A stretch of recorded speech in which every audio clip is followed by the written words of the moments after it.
इस विषय को बड़े ही सारगर्भित तरीके से हमारे मुख्य अतिथि ने हम सबके समक्ष रखा। हम सबके सामने तमाम विद्वज्जन इस मंच पर हैं। उन्हीं में से हम सबके आज के इस कार्यक्रम की अध्यक्षता कर रहे डॉक्टर दिनेश दिव्यम जी से आग्रह करूंगी कि वो आए और अपने विचार हम सबके समक्ष रखें अपने अध्यक्षीय उद्बोधन के रूप में।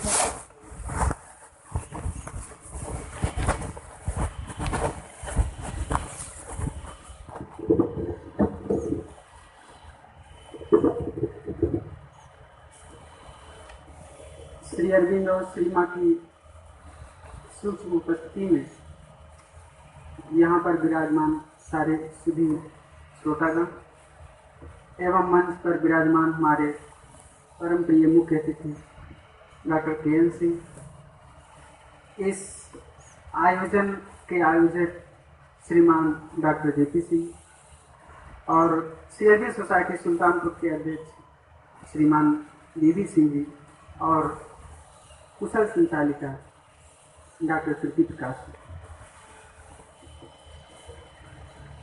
वास्तव में आज ये कार्यक्रम क्यों आयोजित किया गया, इसके पीछे की मंशा ये है कि ये चतुर्थ अंतर्राष्ट्रीय योग दिवस है, तो हमारे मन में योग के विषय में कुछ जिज्ञासाएं, कुछ चीजें चलना शुरू हुई हैं। ये चौथा योग दिवस है, तो जो इस तरफ कुछ भी नहीं ध्यान देता था वो थोड़ा थोड़ा सोचना शुरू किया है कि आखिर ये क्या है, कैसे है, और अपने नियमित दिनचर्या में हम इसको कैसे अंगीकार करें।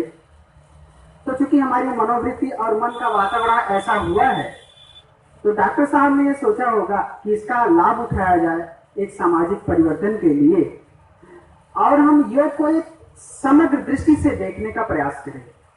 इसीलिए इसका जो विषय रखा गया समग्र योग श्री अरविंद का, कि हम योग के प्रति केवल यही दृष्टि रखें कि एक शारीरिक व्यायाम है, मन की शांति के लिए कुछ है, बस इतना ही नहीं, बल्कि और बढ़कर हम सोचें कि ये एक ऐसी प्यास है जो जन्मों जन्मांतर तक जब मनुष्य के रूप में व्यक्ति आता है तो प्यास बुझनी चाहिए, और उसका साधन भी योग ही है। वो केवल सीमित नहीं है कि हमारे मन और तन को ही स्वस्थ रखे, वो और कुछ है। तो योग के विषय में हमें समग्रता पूर्वक विचार करने के लिए ये विषय दिया गया है, और हम आशा करते हैं कि आप सब यहाँ से जाने के बाद इस समग्र योग के बारे में समग्रता पूर्वक विचार करेंगे। इस क्रम में आप सब सभी श्रोता हैं, जानते होंगे स्वामी विवेकानंद को, स्वामी दयानंद को, स्वामी रामकृष्ण परमहंस को इत्यादि बहुत ही प्रसिद्ध हैं सारे लोग। तो इस क्रम में आप श्री अरविंद को भी जाने, और योग के विषय में तो अन्य लोगों ने क्या कहा है आप सब जानते ही हैं, लेकिन श्री अरविंद ने योग के विषय में क्या कहा है, उनका दृष्टिकोण क्या है, और कितना वो व्यापक है और समग्रता से परिपूर्ण है, इसके विषय में हमें जानने की आवश्यकता है। गीता में कहा है समत्वम योग उच्यते, तो एक सूत्र हम ये भी पकड़ें कि समग्रम योग उच्यते। जब तक समग्रता नहीं आएगी हमारे भीतर, जब तक हमारी सम्यक दृष्टि नहीं उत्पन्न होगी, तब तक योग को हम व्यापक अर्थों में नहीं देख पाएंगे और समग्रता नहीं प्रदान कर सकते हैं। तो हम जाने कि योग क्या है, पहले तो इसकी आवश्यकता क्या है, उसके बाद ये समग्र योग तक कैसे बढ़ा, श्री अरविंद क्यों इस तरफ आगे बढ़े, क्या आवश्यकता थी कि उन्होंने इस समग्र योग को, योग के एक नए संस्करण संपूर्ण योग, इंटीग्रल योग, समग्र योग या अति मानसिक योग की तरफ हमें ले गए। तो योग तो साधारण सा है, लेकिन हम देखें अगर योग में योग माइनस डिवाइन, अगर भगवान को हम योग से अलग कर दें तो केवल शारीरिक एक्सरसाइज या शारीरिक अभ्यास ही होता है। तो हमें क्या करना है, हमें योग अभ्यास से साधना की तरफ बढ़ना है। अभ्यास से साधना की तरफ जब बढ़ेंगे तभी हम योग के समग्र दृष्टिकोण को समझ पाएंगे। तो श्री अरविंद की दृष्टि में योग, समग्र योग क्या है, जरा इस पर हम प्रकाश डालते हैं। जैसे अभी हमारे मुख्य अतिथि ने कहा कि हमारे सत्ता के प्रमुख भाग हैं, हमारा शरीर है, मन है, बुद्धि है, आत्मा है। तो श्री अरविंद कहते हैं कि ये सत्ता है हमारी जो अभिव्यक्त हुई है, इसके ये प्रमुख 5 भाग हैं। हमारी शरीर है, भौतिक शरीर, उसके बाद ये हमारा प्राण है, फिर मन है, उसके बाद आत्मा है। तो ये सारे जो सत्ता के प्रमुख भाग हैं, इनको इंटीग्रेट करना, इनको एक साथ लेकर चलना, योग की ऐसी पद्धति जो इन सबको सम्मिलित करते हुए उस परमात्मा की तरफ अग्रसर हो, तो उस योग को कहते हैं पूर्ण योग। इसमें किसी भी एस्पेक्ट को छोड़ा नहीं गया है। श्री अरविंद के पूर्ण योग में सत्ता के सारे एस्पेक्ट को शामिल कर लिया गया है, सारे पक्षों को शामिल कर लिया गया है, इसीलिए इसको पूर्ण योग या समग्र योग कहते हैं। नंबर 1। नंबर 2, जो हमारा पारंपरिक योग है, जैसे ब्रह्म के, भगवान के 2 पक्ष होते हैं, सक्रिय और निष्क्रिय। तो अभी तक जो ट्रेडिशनल योग में था कि हम निष्क्रिय ब्रह्म की तरफ अग्रसरित होते थे साधना के द्वारा, और संसार को छोड़कर उसमें विलीन हो जाते थे या लय हो जाते थे, निष्क्रिय पक्ष में भगवान के। तो श्री अरविंद ने उसमें ऐड किया कि नहीं, योग का उद्देश्य केवल हमें निष्क्रिय ब्रह्म में विलय होना नहीं है, बल्कि सक्रिय ब्रह्म की तरफ भी अग्रसर होना है, जो भगवान की शक्ति है, जो सृष्टि में कार्यरत है, हर जगह अभिव्यक्त है, उसके साथ भी हमें योग स्थापित करना है। तो इस प्रकार हम योग को संपूर्णता प्रदान कर सकते हैं कि ब्रह्म के या भगवान के दोनों पक्षों, निष्क्रिय और सक्रिय दोनों पक्षों को सम्मिलित करते हुए हम योग को पूर्णता प्रदान करते हैं। इसलिए ये श्री अरविंद का संपूर्ण योग है। और दूसरी बात, श्री अरविंद के योग में क्या और विशेषता है? वे कहते हैं कि हमारे भीतर मन का विकास हुआ है, प्रकृति के इतने जो है दिनों में मन का विकास हुआ है। तो ऐसे अगर प्रकृति विकसित होते तो बहुत दिनों बाद वो मन के ऊंचे स्तर अति मन तक पहुंचेगी। तो क्या करना है? योग के द्वारा, साधना के द्वारा हमें इस गति को त्वरित करना है कि वो अवस्था हमें जल्दी शीघ्रता से प्राप्त हो। तो सुपर माइंड जिसको कहते हैं, तो इसलिए चूंकि इनका लक्ष्य है श्री अरविंद का कि सुपर माइंड या भगवान की जो कार्यकारी शक्ति है, जो एब्सोल्यूट उनकी पावर है, जो सारी माया से रहित है, जिसकी चेतना सत्य पर पूर्णतः आधारित है, वो चेतना इस सृष्टि में काम करे, इसको सुपर माइंड या अतिमन कहते हैं। तभी ये सारे दोषों से सृष्टि जो है मुक्त हो सकती है। जो कालगत सृष्टि है, इसमें अनेकों दोष हैं, तो इन दोषों से सृष्टि मुक्त होगी, तभी वो पूर्ण बनेगी। ये जो है श्री अरविंद के संपूर्ण योग का लक्ष्य है। अब हम देखते हैं कि वास्तव में श्री अरविंद जो पूर्ण योग कहते हैं, उसके साधन क्या हो सकते हैं।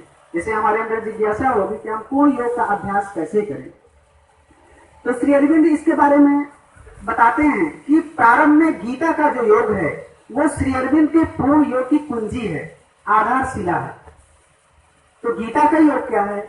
गीता का बेसिकली योग है समता, शांति, स्थिरता, अनासक्ति और समर्पण। ये गीता के योग के आधार है। और व्यक्ति जब तक इसको अपने जीवन में इन तत्वों को समाविष्ट नहीं करता है, वो योग के पथ पर अच्छी तरह अग्रसर नहीं हो सकता है। तो ये श्री अरविंद योग ही नहीं, बल्कि सारे योगों का ये आधार है गीता का योग, कि हमारे भीतर समता होनी चाहिए, हमारे भीतर निष्कामता होनी चाहिए, हमारे भीतर समर्पण भाव होना चाहिए भगवान के प्रति, जो हमारे कर्मों का अध्यक्ष है। सारा कर्म उसी के चेतना के निर्देशन में हम करते हैं, उसके प्रति हमें सचेतन होना है और कार्य करना है।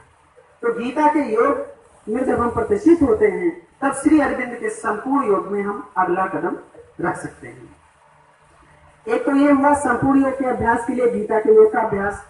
दूसरा, उन्होंने जब वे अलीपुर जेल में थे 1908 में, तो उसके बाद से 8 से 12 के बीच उनको डिवाइन एक्सपीरियंस हुआ, और उनको योग के अपने जो उनका निजी योग जिसकी वो साधना कर रहे थे, 7 सूत्र उनको पता चले, जिसके द्वारा वो इंटीग्रल योग को परफेक्शन पर ले जाना चाहते थे।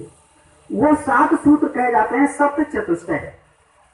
श्री अरविंद योग में सप्त चतुष्टय, सप्त चतुष्टय इसलिए 7 सूत्र हैं, और हर सूत्र में 4 तत्वों का उन्होंने वर्णन किया है। तो 7 में 4 इसलिए सप्त चतुष्टय कहते हैं।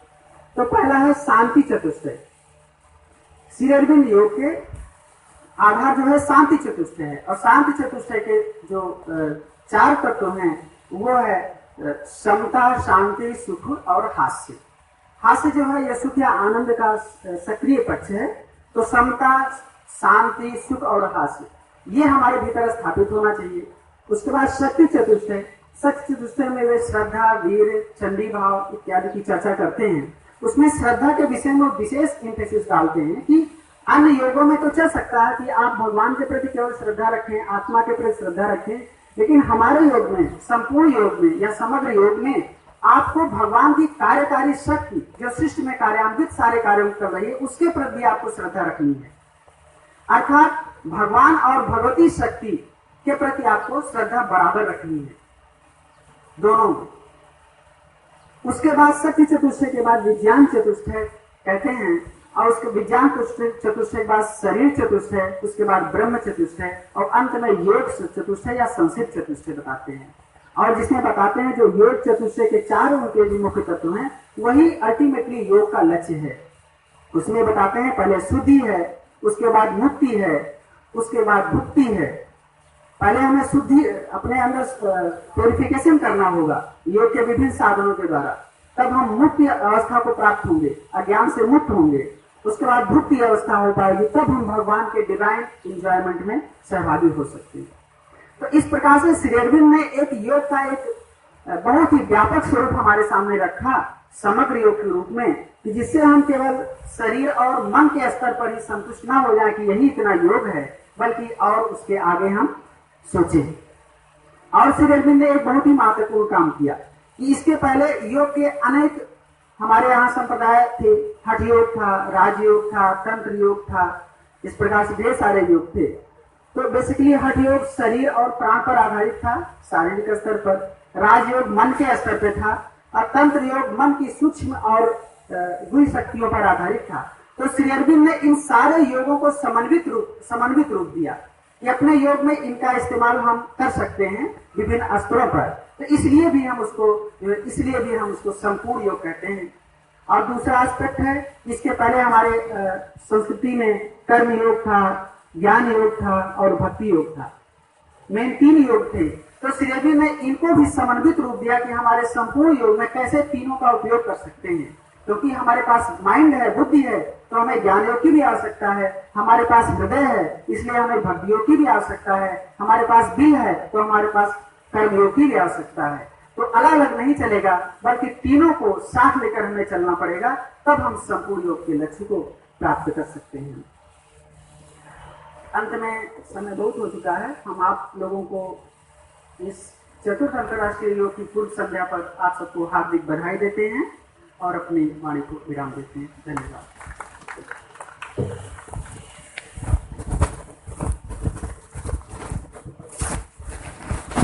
डॉक्टर साहब ने समग्र योग जैसे क्लिष्ट विषय को बड़े ही रुचिकर और सरल तरीके से हम सबके समक्ष रखा।